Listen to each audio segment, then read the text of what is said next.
Ha? So ngayong umaga, ang mensahe ng Diyos sa bawat isa sa atin, how to turn from fearfulness to prayerfulness.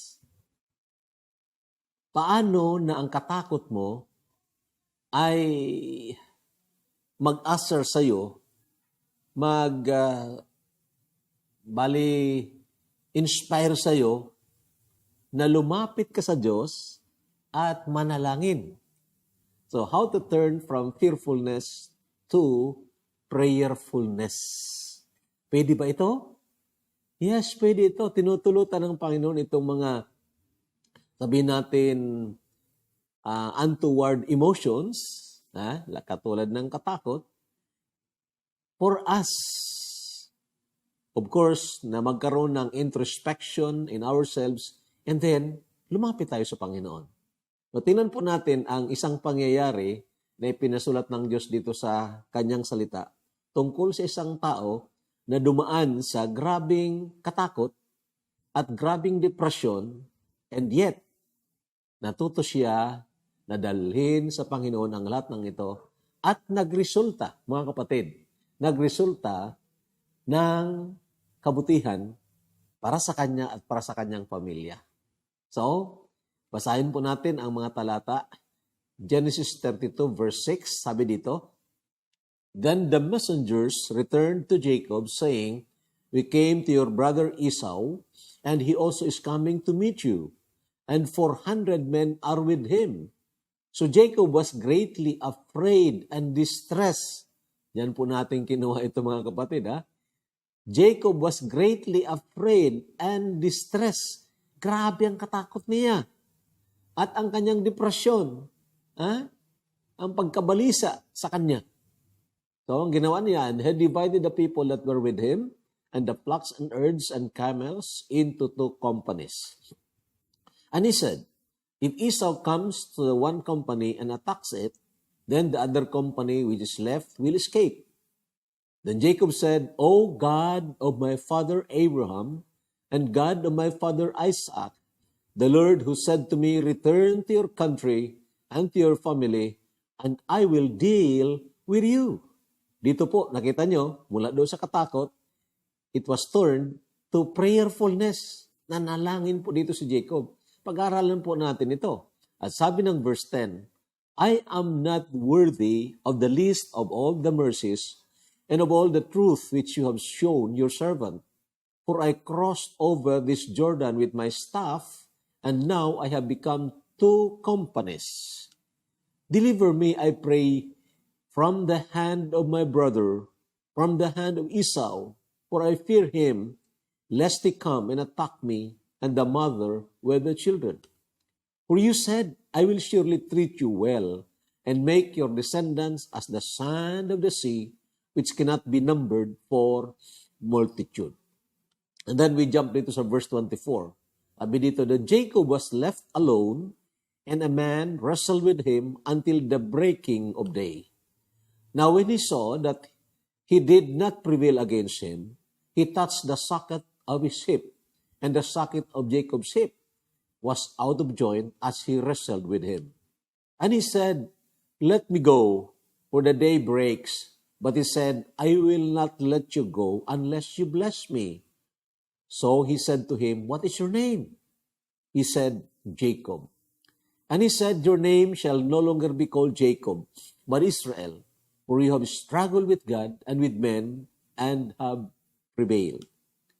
So makita natin dito, mga kapatid, itong experience ng isang tao, si Jacob na ipinarecord ng Panginoon dito, na siya ay dumaan sa grabing katakot at dumaan po siya sa grabing kabalisahan, and yet, dito nakita niya sa kanyang kawalang kakayahan na solbahin o kaya bigyan ng solusyon itong problema niya, inilapit niya ito sa Diyos. Okay? So para madaling maunawaan, tingnan natin ang historical background. Ito naman kasi ang tamang pag-aaral ng salita ng Diyos. Kailan makita natin ang historical background, o kaya ang context, o kaya mag-observe tayo, and then, i-relate natin ito sa ating kapanahunan. Because the Bible is like that. It's really relevant at all times. Okay? So ito po, si Jacob ay tumatakas po siya mula sa kanyang uncle na si Laban. Itong Laban kasi, nagtrabaho siya dito, naging asawa niya ang mga anak nito. Dalawang anak ni Laban ang naging asawa niya. At dumami doon ang pag-aari ni Jacob. Subalit, ang akala ng kanyang mga anak, bali anak ni Laban, ay dinaya ni Jacob ang kanilang tatay.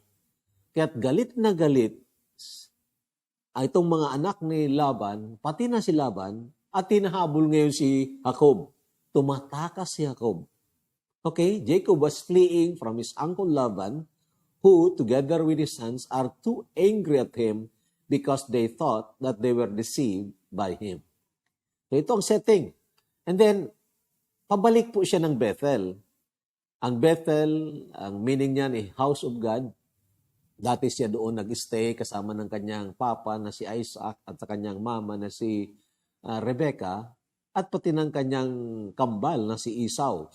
Subalit tumakas nga siya mula doon kasi pinaplano rin ni Esau na ipapatay siya dahil dinayaan din niya si Esau Ganon yun So, pabalik na siya doon sa Bethel kasama niyang 4 na asawa. Wow, grabe ito si Jacob 4 ang naging asawa. Huwag niyong gagayahin yan Pinaparecord yan ng Bible para ipakita sa atin na kahit na ganyan ang kondisyon ng isang tao, talagang masama sa harapan ng Diyos, pag ito ay lumalapit sa Diyos, binabago ng Diyos, at talagang pinapatawad ng Diyos ang taong ito. So, si Jacob may 4 na asawa, may 12 anak. Actually, by this time, hindi pa isinilang yung bunso si Benjamin, pero isinilang na yung babaeng kapatid nila si Dinah. And then, so they are 12. 12 children and flocks of animals. Yumaman si Jacob doon sa Padan Aram. Ngayon, habang papunta na sila doon, papunta ng Bethel, nagpadala si Jacob ng mga advance party, ang mga messengers niya, para alamin kung ano ang sitwasyon doon, ano na ang attitude ni Esau. Kasi may plano yun si Esau na ipapatay siya. Ngayon, nang bumalik itong mga messengers na inutusan ni Jacob, sinabi nila na si Esau ay bali palapit sa kanila. Pasalubong sa kanila. Kasama ang 400 men at dito nagkaroon ng katakot si Jacob. Grabe. Makita nyo, tumatakas siya mula sa kay Laban at sa mga anak ni Laban dahil nagbabanta na patayin siya. Pagkatapos papunta siya doon sa Bethel, then nandoon naman approaching ang kanyang kapatid na si Esau, may kasamang 400 men. Kaya itong balita ng mga messengers niya ay nagdulot sa kanya ng grabing katakot at grabing pagkabalisa dahil alam niya na si Esau na dinayaan niya ay galit na galit sa kanya at nagpaplano nga na patayin siya. Grabe, no? So, parang sa ating kapanahonan ngayon, may mga news talaga na kung hindi tayo mag-iingat, nakakatakot. Di ba? Ang iba, fake news. Ang iba, totoo naman. At maraming mga, sabihin natin, kadahilanan. Gusto ko na sanang mag-publish ng first of the series tungkol sa vaccination. Pero, sabi ko baka magdagdag pa sa inyo ng katakot. Pag malaman ninyo kung ano ang content ng mga bakuna na yan. So, I'd rather, usher you to the cure of fear, okay? Than, to add to the fears sa mga tao ngayon. Pero talagang nakikita natin na dumarami ang mga natatakot at talagang nababalisa, katulad din ni Jacob nang makarinig nitong mga news or bad news. Of course, in essence, mga kapatid, si Jacob ay nag-aani lang Jacob was just reaping the fruits of his sins that he had sown. Yan ang totoo. Ha? Nag-aani lang si Jacob ng mga itinanim niya na kasalanan. Oo. At dito ngayon, gipit na gipit siya, wala siyang pupuntahan. Maliban na lang sa Diyos. So, titingnan natin mga kapatid, ang fearfulness being turned to prayerfulness. Fearfulness turned to prayerfulness. Now, first thing, pag dumating sa atin ang katakot, katulad ng katakot na dumating kay Jacob, ang unang dapat nating gawin, i-recognize natin kung saan nanggagaling itong katakot na ito. Recognize the source of fears. Ha? Saan ba nanggagaling ang katakot? Galing kaya sa Diyos? Ha?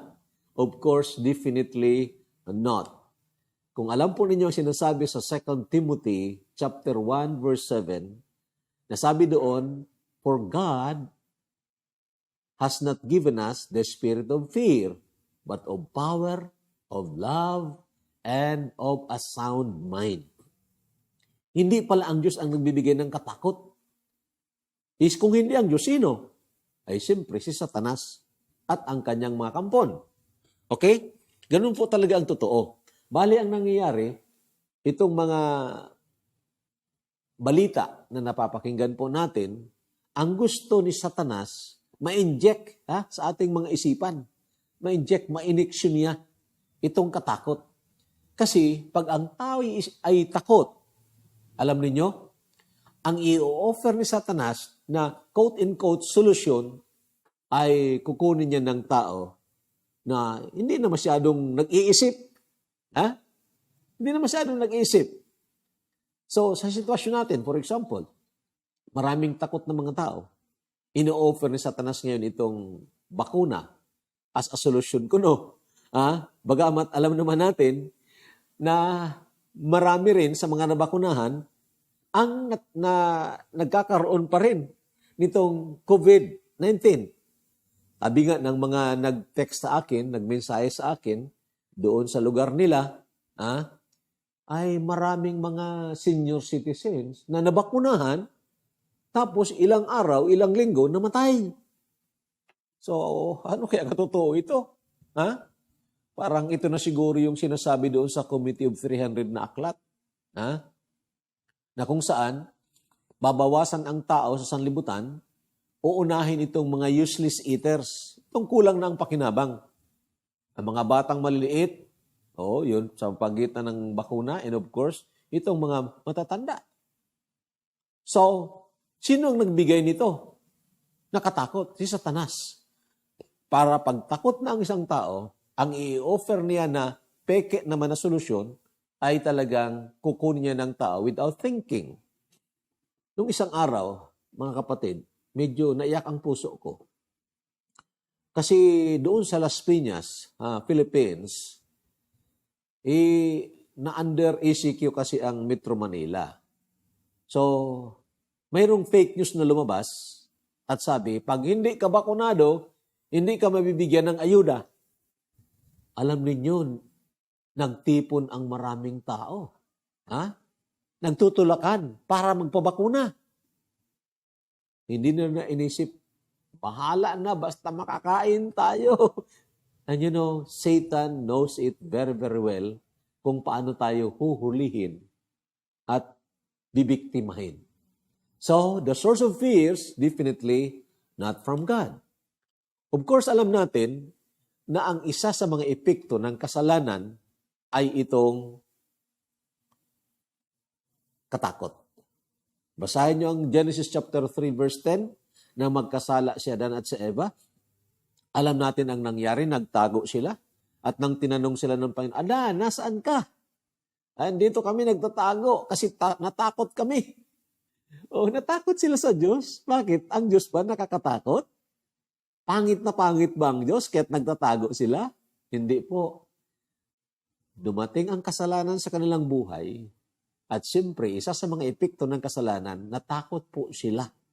Ang Diyos na dating kahanga-hanga, sa kanila ay naging very dreadful, kaya tumakas po sila o kaya nagtago po sila. And you know, mga kapatid, may solusyon ng Panginoon dito sa tinatawag epekto ng kasalanan na siyang katakot. Isa sa mga epekto, ang katakot. Okay? Sana matutunan po natin ito. Pangalawang dapat gawin kung dumarating itong katakot, lalo na kung ikaw ay tunay na mananampalataya, re-examine your relationship with God. Examine mo. Ano ba ang relasyon mo sa Panginoon? Tunay? Genuine? Baka naman nakadepende ka sa pastor mo o kung sinong pinagkakatiwalaan mo, magulang mo, hindi personal. Oo. So, pag dumating itong katakot, iba ka naman, ang isip mo, kasi hindi ako sinabihan. Hindi ako sinabihan ng pastor ko, hindi ako sinabihan ng magulang ko. Kaya ito, papabakuna na lang ako. O kaya suicide na lang ako. Something like that. Re-examine your relationship with God. Titingnan mo, ano ba talaga ang relasyon mo sa Panginoon? Something that is physical or material or spiritual? Ano ba ang pangako ng Panginoon? Halimbawa, mamatay ka. Ang pagkamatay ba ay talagang nakakatakot? At parang kalugian ito? I believe it's not. Kung alam niyo ang sabi sa Philippians 1:21. Anong sabi sa Philippians 1:21? Basahin ninyo yan. For to me, to live is Christ, and to die is gain. Kung tunay po ang relasyon natin sa Panginoon, hindi po nakakatakot ang kamatayan. Sinabi ko na po iyan sa inyo. But rather, ito ay ganansya. Grabe, no? It's not a loss, but gain. Why? Makakaalis na tayo sa sanlibutan ito na masalimuot, puno ng problema, puno ng mga panluloko, at puno ng corruption, puno ng kasalanan. Makakaalis na po tayo. At siyempre, kasama na doon ang pagbabago ng ating mga katawan. Mula sa katawang nalulusaw, nagkakasala, nagkakasakit, humihina, patungo doon sa katawan na maluwalhati. Like that of the body of Christ, na wala ng sakit, wala ng kamatayan, wala ng kasalanan. So, death is not a loss but gain. Tandaan po ninyo yan, pag tunay po tayo na talagang nanampalataya sa Panginoong Jesucristo, assurance na po yan.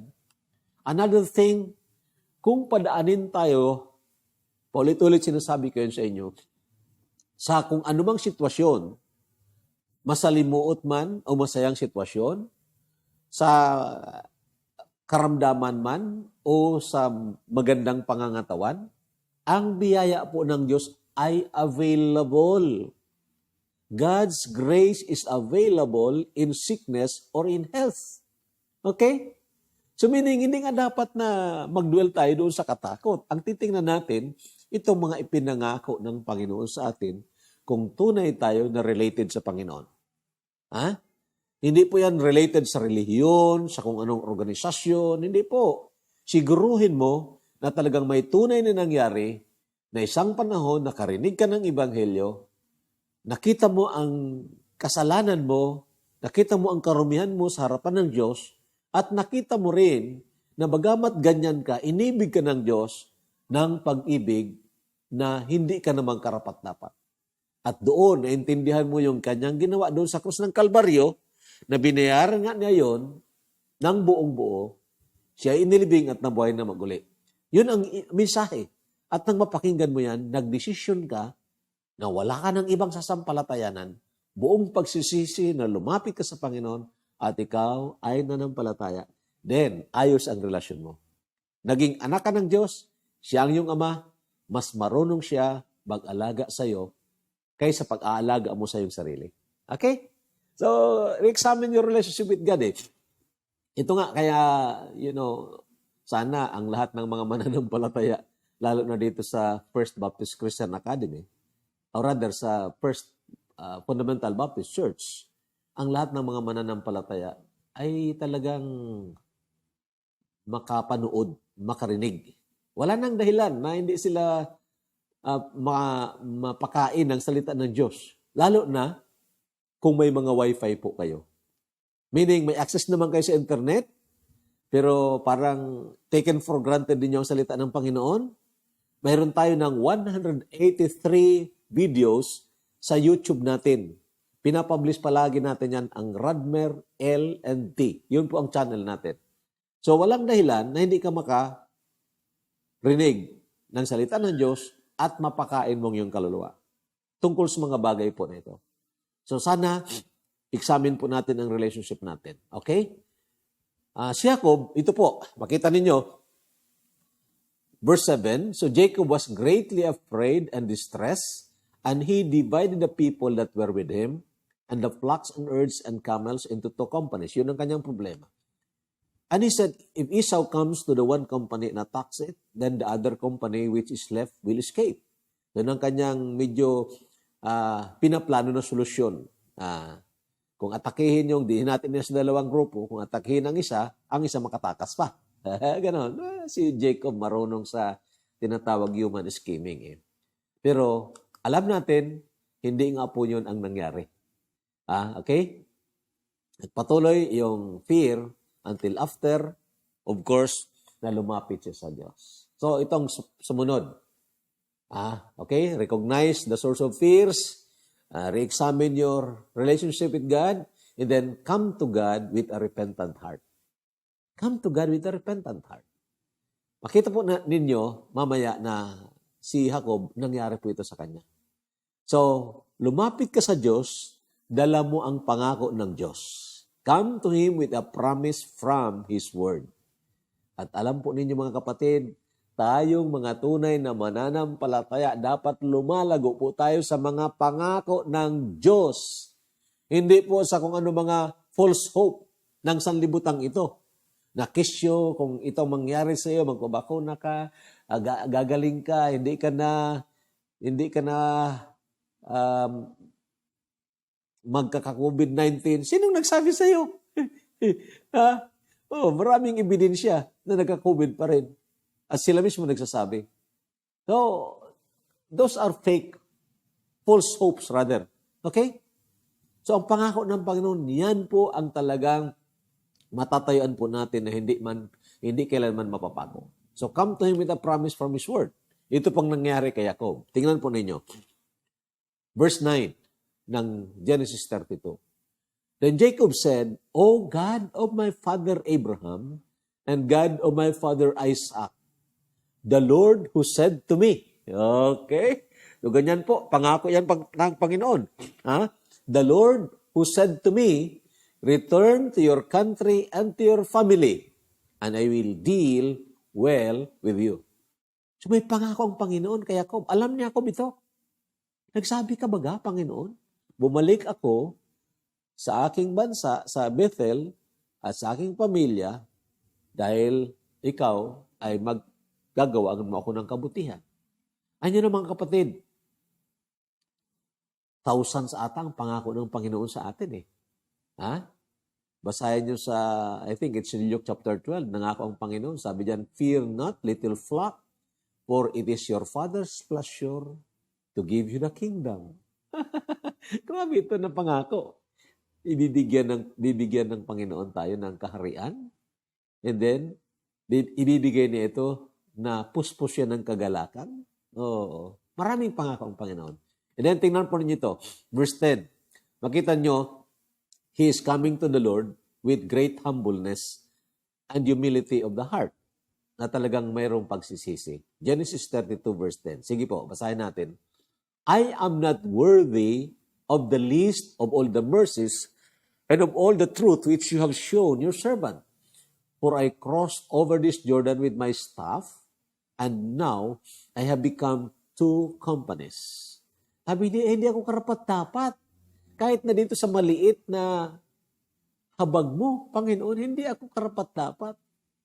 At sa mga katotohanan na ipinahayag mo sa akin, hindi ako karapat-dapat kahit kunti dyan. Kasi nang pumunta ako dito sa Padan Aram, mula doon sa Bethel, nag-crossover ako sa Jordan na ito, ang dala ko lang tungkod. Pero ngayon, pabalik na ako, dalawang grupo ng mga tao, two companies, and of course, kasama na ang mga pag-aari niya. Meaning, he was blessed of God. God treated him with goodness. And of course, the goodness of God should bring us to repentance. Di ba? Ganun yan eh.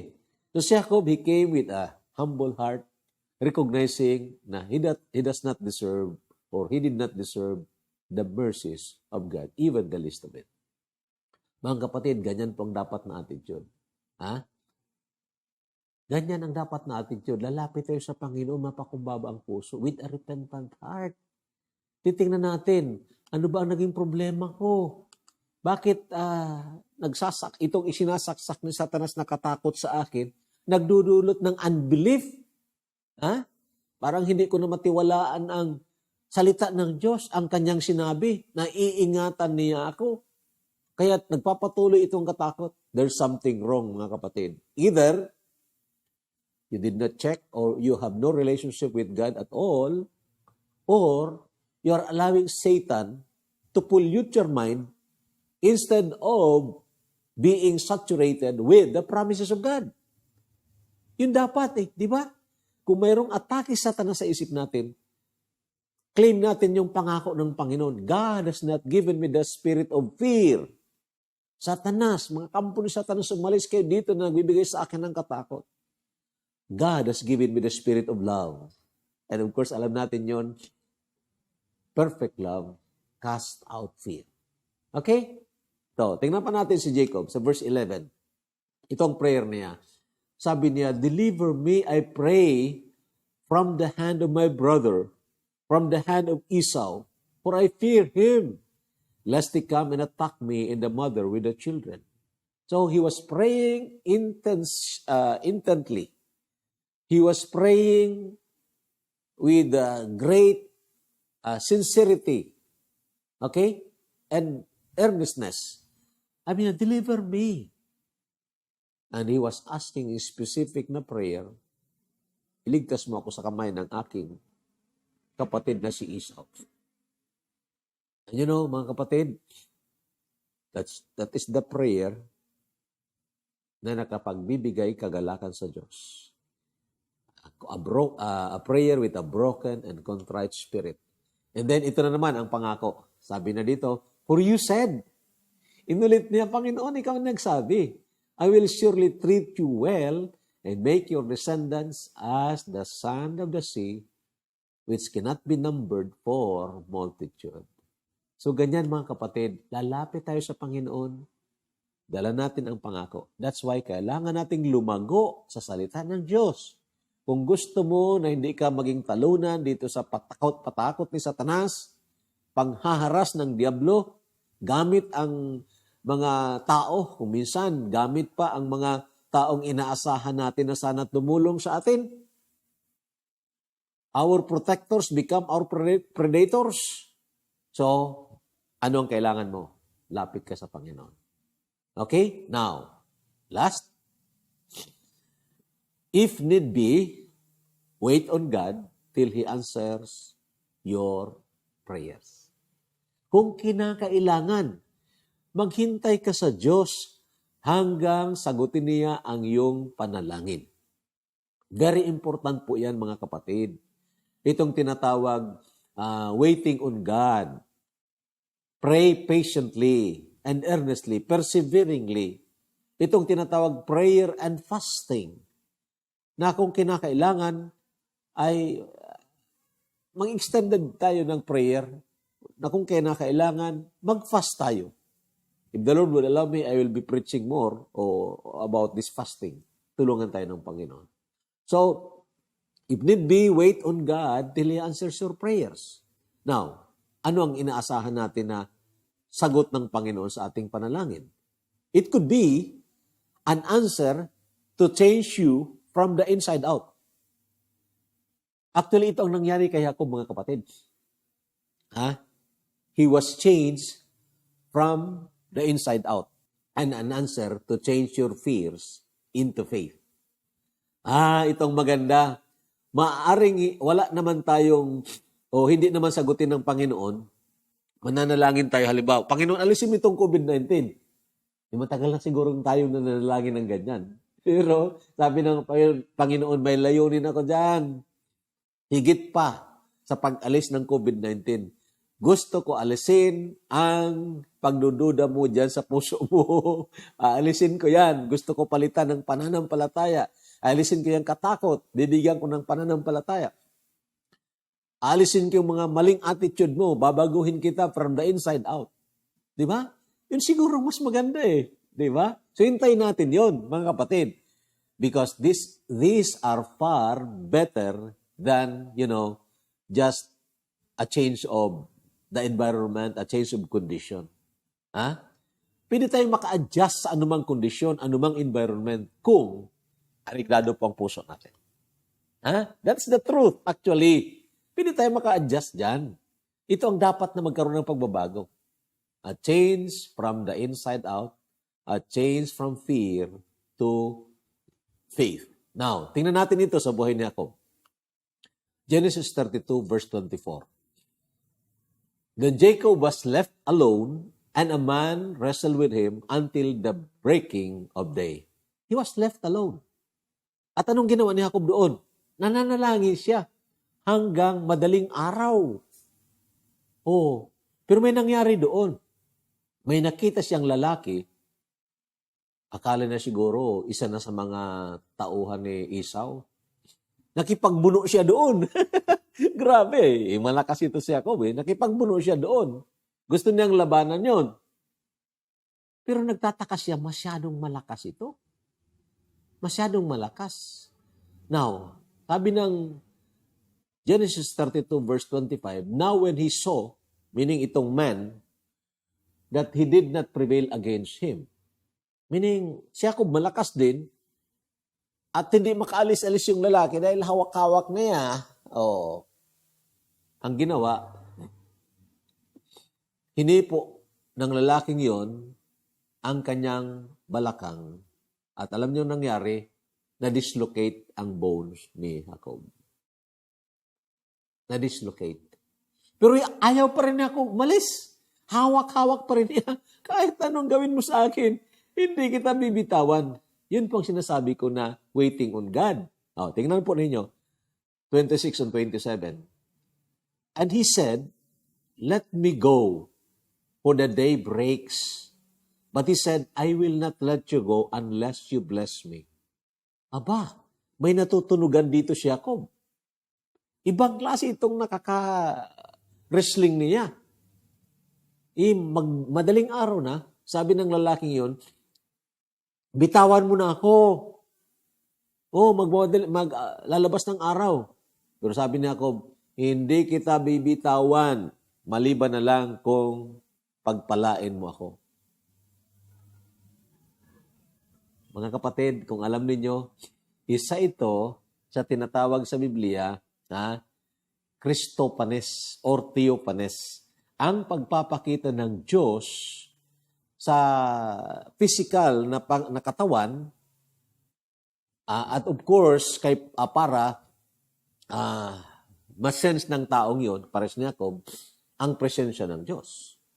At alam nga ni Jacob, later on, tinawag niya ang lugar na yun Peniel. Nang ibig sabihin, sabi niya, I have seen God face to face.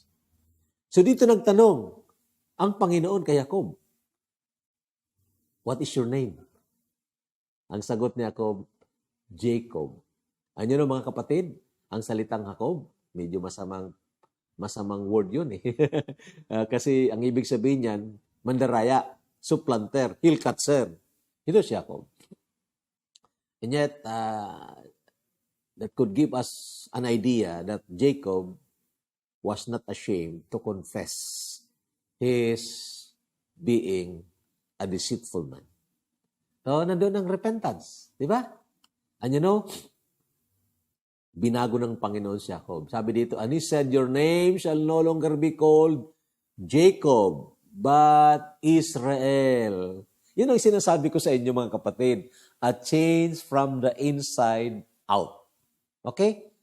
Marahil hindi naman alisin ng Panginoon itong kasalukuyang kondisyon natin, Pero aayusin yung attitude natin upang sa ganon, ang kagalakan natin ay nandyan pa rin, kagalakan sa Panginoon. Hindi sa kung anong comforts, quote-unquote, ng sanlibutan ito. Ha? Your name shall no longer be called Jacob, but Israel. For you have struggled with God and with men, and have prevailed. Yun ang pagbabago na dapat nangyari po sa atin. Now, ano ang resulta nito? Dito tayo magtatapos, mga kapatid. Ha? Ano ang naging resulta? Dahil ang pagkakatakot ni Jacob, sa halip na konsintihan yun niya, ang kanyang katakot, nanalangin siya, lumapit siya sa Diyos, nanalangin siya. And sincerely, earnestly nanalangin siya, and he was changed from the inside out.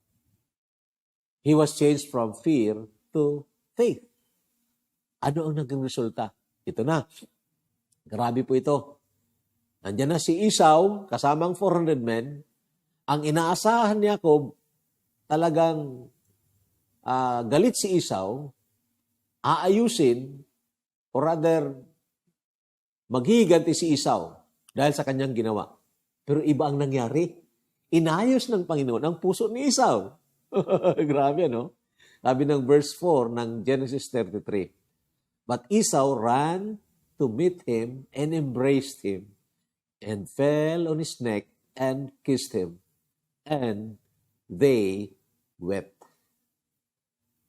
Mga kapatid, tandaan po ninyo ang Diyos na sinasampalataya natin, makapangyarihan po sa lahat. You know, maaring takot tayo sa kung sinong taong gustong kumalaban sa atin. But when we start praying, God could change that man. Ito ang nangyari. Esau was also changed as the result of the prayer of Jacob. And God can do that. Of course. Di ba? So mga kapatid, there must be no reason na magpatuloy tayo dito sa katakot. Kahit na mag-uunaw pa itong sanlibutan. Naalala yung preaching natin doon sa Psalms 46. Sabi diyan, God is our refuge and strength, a very present help in trouble. Therefore, I will not fear. Do the earth be removed, and do the mountains be carried into the midst of the sea. Yan po ang dapat na attitude. So, purihin ang Panginoon. At itong Diyos na ito, mga kapatid, tinutulutan niya ang mga pangyayari na ito upang ayusin tayo. Maaring hindi niya alisin ang mga untoward incidents sa sanlibutan ito, but He could change us from the inside. Pagpalain ng Diyos ang kanyang mga salita.